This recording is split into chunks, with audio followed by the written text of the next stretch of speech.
A well-regulated militia being necessary to the security of a free state. The right of the people to keep and bear arms shall not be infringed. Thanks so much for being a part of the program today. Good Friday to you. Good Friday, I suppose. My name is Cam Edwards. It is great to have you aboard. Coming up on the program in just a matter of minutes, we're going to talk with Shama Maloney from Buckeye Firearms Association and Fodder, Ohio, about a recent court decision in Ohio that apparently has put the kibosh on armed school staff. Now, the coronavirus has also put a kibosh on armed school staff because schools are closed in Ohio right now. But let's say, magically, if schools were allowed to reopen, the districts, and there are dozens of them around the state of Ohio that have adopted armed school staff, may not be able to actually continue those programs thanks to this decision by an Ohio appeals court that says any armed staff member in a school has to have 700 plus hours of training. Basically, they have to become a police officer in order for them to carry as a first line of defense in schools in Ohio. So we'll talk with Shama Lodi about that, but we do have a couple of headlines to get to. Matter of fact, this is a very legally oriented show today for some reason. I just the way it works out. We'll start with a new lawsuit in Virginia where the Virginia Citizens Defense League, the Gun Owners of America, and a Lynchburg, Virginia range, Safeside Tactical, has now sued Governor Ralph Northam over his executive order that closes indoor gun ranges. They are listed in the governor's order as indoor entertainment areas, right? Which is bizarre because, I mean, look, it's fun to go to the range and all, but there's also a very serious purpose when we go to the range. This is part and parcel of our right to keep and bear arms, is the ability to train with the firearms that we have. Lawsuit, I have to tell you, I took a look at the complaint this morning. I think it is a very, very strong case. GOA, VCDL, and Safeside Tactical all arguing that the governor's executive order violates both state statute as well as the Virginia state constitution. Back in 2012, Virginia legislators passed emergency powers protection, which means specifically that even in a state of emergency, governors cannot impose restrictions on the anything having to do with the right to keep and bear arms. And Ralph Northam, who was a lawmaker at that time, as a state legislator, he actually voted for that bill, as did Mark Herring, the current attorney general in the state of Virginia. In addition to that statute, you also have the language in Virginia's Constitution, in the Bill of Rights, Article 1, Section 13, that talks about the right to keep and bear arms, how the body of the people capable of bearing arms, trained to arms, is what the language actually says, is an inherent part of the security of this free state of Virginia. Well, if training is limited and very, very difficult to get because indoor ranges have shut down, doesn't that violate the Constitution? I think it's a great lawsuit. It is, I think, a big step. Governor Ralph Northam, has so far not included gun stores in his order for retail establishments to close down. They do remain open, subject to social distancing limitations. And this lawsuit notes as well that those same social distancing limitations could apply to a range. Nobody's arguing that it has to be business as usual. A Safeside Tactical can have every lane crammed full of folks on a Saturday or Sunday. They're asking, look, we believe that you're violating the Constitution, but we're not unreasonable people. We can open up. We can practice these social distancing measures. We can limit the number of individuals inside the range to no more than 10 people, including employees. We can sanitize on a regular basis. There's a way to do this so that our customers can be safe and they can get the training that they need, particularly those new gun owners out there. So that's one lawsuit that is dropped. Another lawsuit that is dropped in the state of Massachusetts, challenging Governor Charlie Baker's decision to shut down gun stores, declaring them to be non-essential. As a matter of fact, Governor Baker now the subject of two lawsuits in Massachusetts, one from 4 gun stores, as well as Second Amendment organizations like the Second Amendment Foundation and the Gun Owners Action League. He also got sued by pot stores on Thursday because they're not considered essential businesses either, and they would like to be. So Governor Baker now dealing with not one but 2 lawsuits over his stay-at-home orders and the closures of quote-unquote non-essential businesses. We'll keep our eyes on both those cases. I would expect both of these cases are asking for a temporary injunction. So they're asking that a court step in right now and put a stop to what Governor Northam's doing with indoor ranges, what Governor Baker's doing with gun stores, while the case is being litigated. And I'll be honest with you, I have no idea what the judges in these cases are going to do. I think both of these cases are very strong. However, I'm a little concerned about the number of anti-gun judges in Massachusetts, and I'm also a little concerned in Virginia that courts are going to give broad leeway to the executive to do what they want, even if the executive order oversteps the governor's constitutional bounds. So we will keep an eye on both of those stories. We'll bring you the latest as we get it, likely early next week here on Bearing Arms Cam & Company. But right now, let's turn our attention to our interview with a friend, conversation really with our friend Shama Lodi from Buckeye Firearms and Fodder, Ohio, about this just bizarre decision. It came down in the Buckeye State not long ago, and it has the potential, not even the potential. As Sean tells us, if schools were in session right now, this would be a much bigger issue because basically every school district that has adopted armed school staff in the state of Ohio would fall under this ruling that says school staff have to have 700 plus hours of training, including things like, defensive driving, how to make an arrest, crime scene investigation, all of these things that will never, ever apply to armed school staff, but a court says, well, they need it if they're going to be carrying in schools to protect students. Take a look and a listen. Shama Lodi, thank you so much, sir, for coming on the program. It's great talking with you today. Thanks for having me, Cam. You bet. We ran across this decision, I guess it was last week, a appeals court in Ohio ruling that the Madison schools are violating state law by having armed school staff that have not had the 700 plus hours of training that is required for law enforcement in the state of Ohio. Now, these aren't law enforcement officers; these are teachers. But this appeals court says that basically Madison schools, and I guess they would apply this to every school district in the state of Ohio. Madison schools, armed school staff need, they say, that 700 hours of training before they could carry a firearm in the classroom or on school grounds. What's your take on this? Well, it's a matter of statutory interpretation. There's two sections of the Ohio Revised Code in play, and truthfully, I think the Court of Appeals got it wrong. There was a dissent written by Judge Powell, and he got it right. As a bit of history, for a long time, myself and people involved with Fodder have interpreted 2923-122 of the Ohio Revised Code, which states that any other person who has written authorization from the Board of Education or governing body of a school can convey deadly weapons or firearms within the school safety zone. And that's what everybody had been relying on. In fact, current Governor Mike DeWine, when he was Attorney General 4 or 5 years ago, wrote an opinion stating the same was true, and he believed, like I believe, that 2923 authorizes the school to authorize anybody they choose to carry. Now, at that same point in time, Fodder has been involved in arming teachers, and there's probably nearly 3,000 that it's been done to. And there's several public meetings in Madison School District, which is in Butler County, not far from where I live. And during that time, we got quite a bit of publicity. And then Michael Bloomberg, Every Town for Gun Safety, Moms of Main Action, and everything else you can imagine showed up. Mm-hmm. And his attorneys rode into town and found the plaintiff that he wanted and decided to sue Madison School, despite the fact that the school board and everybody voted for it and they wanted this to happen, to sue to block this from happening. It went to the common pleas level, and at the common pleas level, a summary judgment was granted, and really what that meant was there was no genuine issue of material fact at issue, because the judge said it's clear by the statute, 2923-122, that they can arm teachers. So then it was appealed to the 12th District Court of Appeals, which is an 8-county district, and one of which, my first job as a young attorney, was a staff attorney for the 12th District. So I know all the players in this.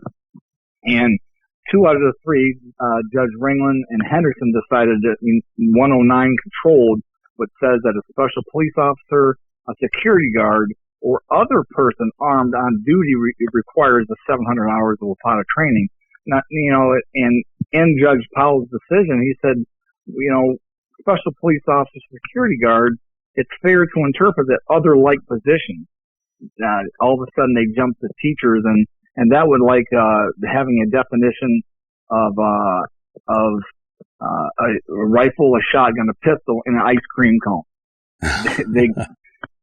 That's the way I look at it. Yeah. And so 109 was used by the majority of the court to say, hey, wait a minute, they can't carry, even though and they said the state legislature didn't intend this.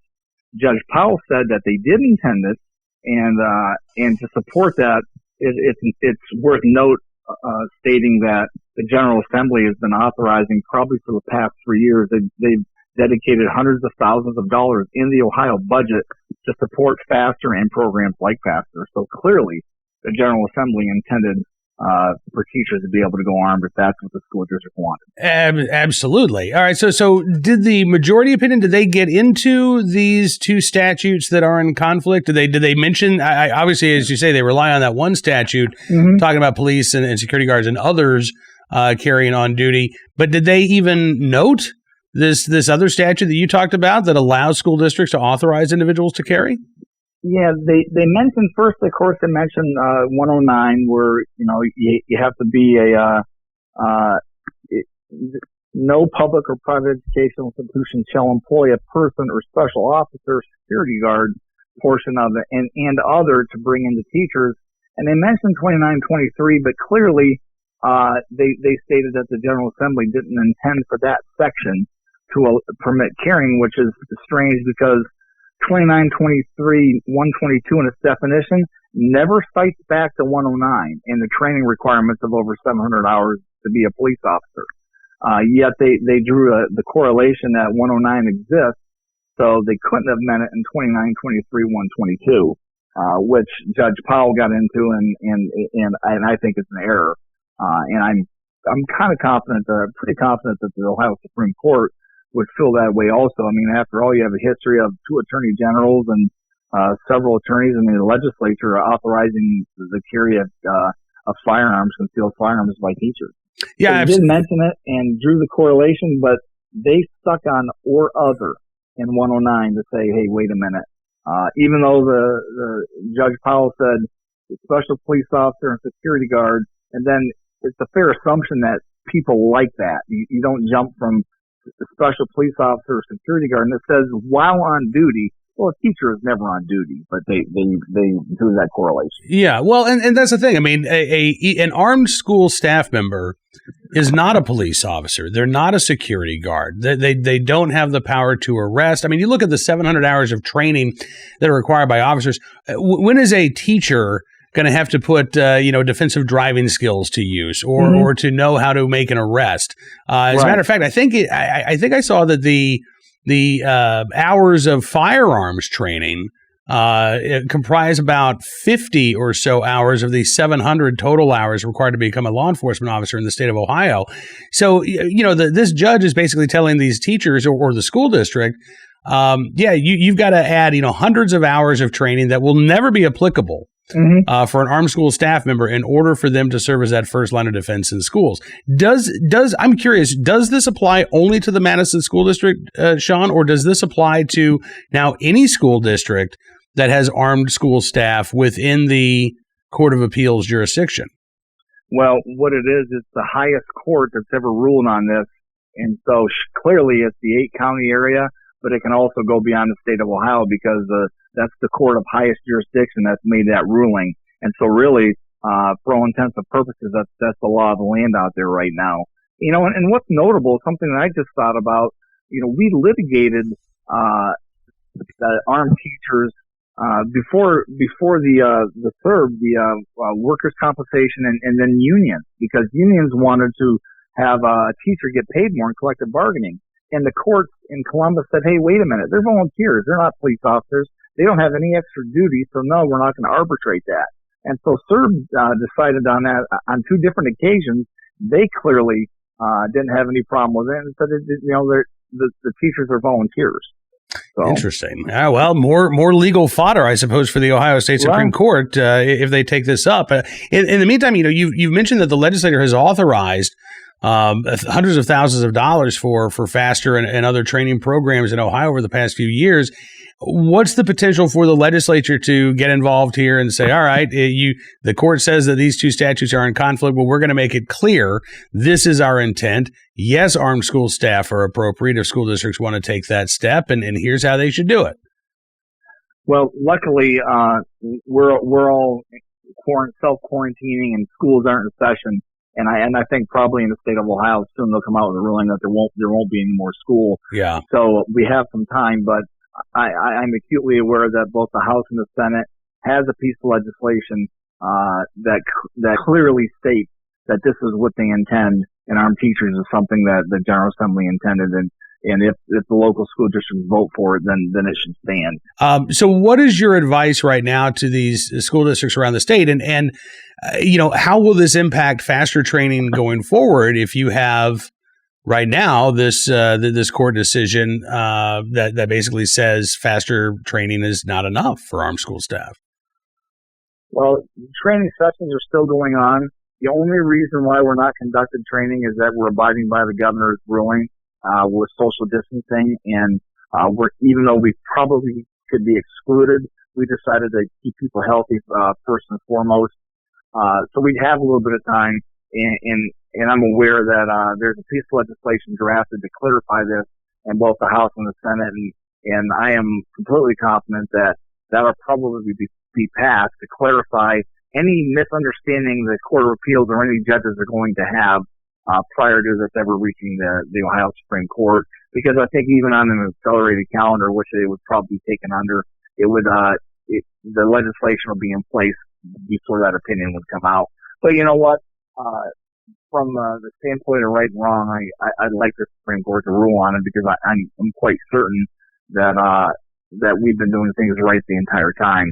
I mean, this has been before courts before. It's been up to serve for unions to deal with, and it's been everywhere, and it certainly hasn't been hidden anywhere. Mm-hmm. And just given the fact that the General Assembly has dedicated hundreds of thousands of dollars over the years to FASTER training and programs like FASTER, indicates to me that clearly they intended that when they passed that legislation, and certainly when they dedicated money. Absolutely. And meanwhile, I think it's important to point out that, as you mentioned, I mean, this was not just parents, a couple of parents in the Madison School District. This was Everytown Law, right? I mean, this was Michael Bloomberg's anti-gun law firm that came in along with Moms Demand Action and really made the case here. So, gun control groups, they may claim they're not opposed to the Second Amendment. They may claim they're all about common sense gun safety regulations, but they are out there fighting in courtrooms right now to try to ensure that your kids are not protected by armed school staff, even if the school board chooses to do so, even if the teachers volunteer, even if everybody in that school district wants it. Michael Bloomberg says no. That's important to note, Ken, because Michael Bloomberg sees Ohio as a shining star if he can change guns and the way people feel about it in the state of Ohio. Years ago, his groups used to come in on buses, and 10 people used to get off. They'd have rallies, and then recently, last year, I litigated two cases, one in Columbus, Ohio, and one in Cincinnati, Ohio, because Michael Bloomberg, with mayors against illegal guns, banned bump stocks, banned trigger activators, banned trigger jobs, and a bunch of other things, clearly in violation of preemption.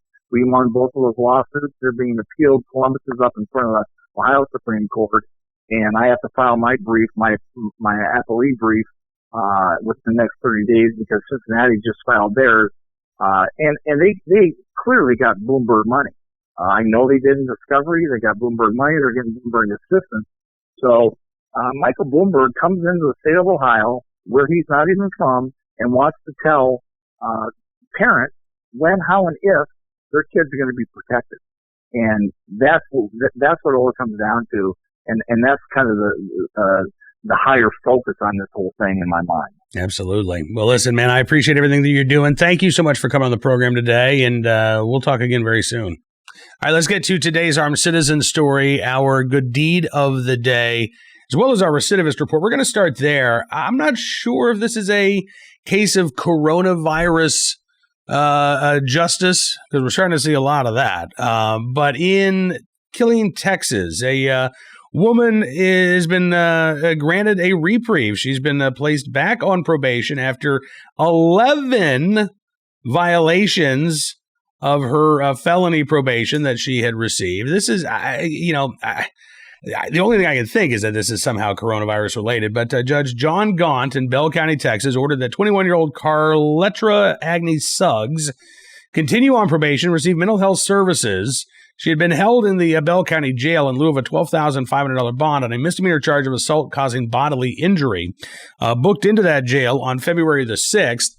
Back in December of 2018, the state filed a motion to adjudicate her deferred probation, alleging 11 different violations of the terms of her probation. She was sentenced back in September of 2018 to 8 years of deferred adjudication probation for first-degree felony charges in 2017 after she pled guilty to those charges. According to police, back in August of 2017, Suggs and a co-defendant, Dwayne Preston Williams Jr., lured a man into a motel room and then robbed him at gunpoint.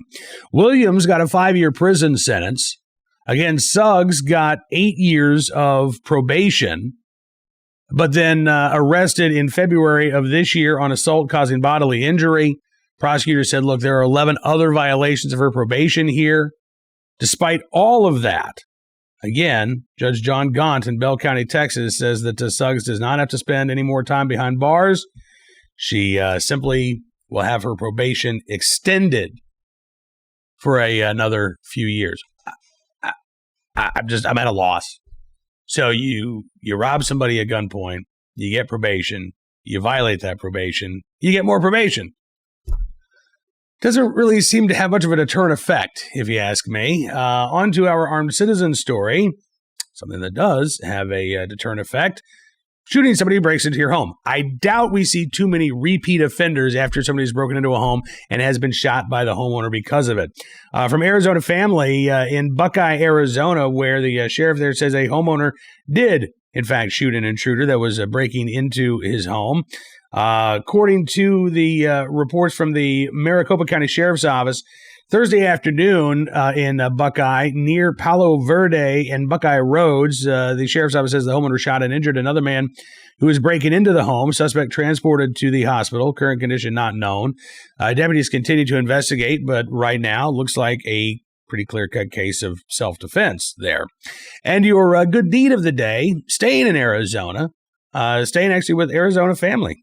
You're welcome, Arizona Family. Great story on this Good Friday about a Good Samaritan making a donation to a Phoenix restaurant that is not only going to allow them to stay in business, but is also going to allow them to help others. The restaurant's called The Chestnut at the Vintage, and it's been open just a couple of months. So they've not had time to build up their cash reserves. You know, this is a new business hit hard by the coronavirus closures. And according to Arizona Family, a Good Samaritan who remains anonymous is giving the business enough money to prepare 250 meals a day, which are then donated to those in need. Kirsten Steele is the owner. She's now able to keep her staff employed. She said, I think when all this started, people were going out and hoarding, grabbing toilet paper, paper towels, all the milk, the shelves were empty. She said, that's a very selfish move. This, she said, is the most selfless move. They have what they need, and they're like, who can we feed? Who can we nourish in this community? Tammy Abernathy, who's the CEO of the Hope Women's Center, says it's really encouraging to see everybody can do something. Everyone can do something to help their neighbor, even if you have a little extra of one thing, to share that with someone else. So Steele is hoping that she can reach others in need. She's offering a buy one, give one meal option for guests. So if you're out there and you want to, pick up dinner for you or your family, you can buy one and you can give a meal to somebody in need as well. I think that is a fantastic. So To that anonymous donor there in Phoenix, Arizona, in the right place at the right time, willing and able to do the right thing, helping a restaurant keep their employees on staff and employed, and helping those in need get a meal in these trying times. Well, we thank you for your very, very good deed. Now, that is all the time that we've got for you on this edition of Bearing Arms Cam and Company. Coming up on Monday, though, we have a VIP Gold Editors Chat where you can talk live with me about all of the latest Second Amendment doings. Also on Monday's Bearing Arms Cam and Company, we're going to be talking with Robin Sandoval from A Girl in a Gun Club. They have a big training conference that is held every year. This year, they're going virtual, 100% virtual. We'll talk about that and more on the next edition of Bearing Arms Cam and Company. Thanks again for being a part of the program today. Don't forget you can subscribe to Town Hall Media on YouTube, Bearing Arms Cam and Company on Apple Podcasts. That way you never miss a program. Have a good weekend. Happy Easter to you, and be safe, be well, be free. We'll see you here soon with another edition of Bearing Arms Cam and Company.